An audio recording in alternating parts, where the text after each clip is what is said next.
Ang pamilihang bayan ng Marikina.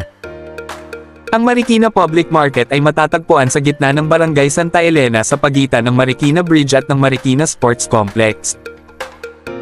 Tinatawag din nila itong Marikina Market Mall na itinuturing na isa sa pinakamalaki at well-maintained na pamilihan sa Metro Manila. Ang buong lugar ay hindi lamang pinamamahalaan ng public market na pinamamahalaan ng lungsod kundi ng iba't ibang subgroup ng mga pribadong pamilihan. Sa pagitan ng E. de la Paz Street at P. Burgos ay ang pangunahing pampublikong pamilihan kung saan ito ay nahahati sa dry at wet section.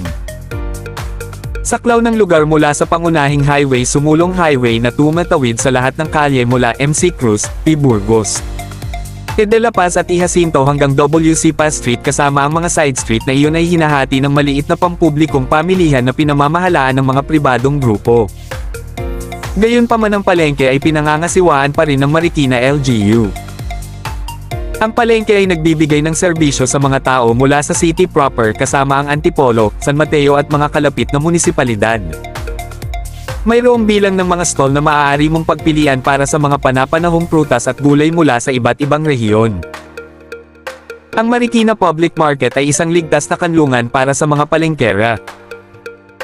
May mga unipormadong tauhan sa palengke na gumagala na nagpapayo sa mga tao na alagaan ang kanilang mga gamit.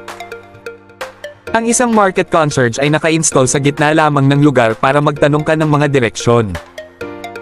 Ang istasyon ng pulisya ay nasa ground level ng pangunahing pampublikong pamilihan, kung sakaling baka mayroon kang ilang mga alalahanin. Ngunit muli, laging alalahanin ang iyong paligid kapag nasa pampublikong lugar ka. Isang unang tip sa mga palengkera.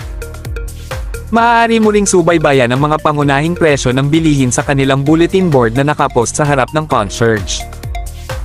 Kamakailan, ang lokal na pamahalaan ng Marikina ay naglabas ng ordinansang No Plastic Bag Policy. Kaya kailangan mong magdala ng sarili mong bag tuwing mamimili.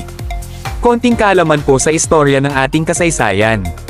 Alam mo ba,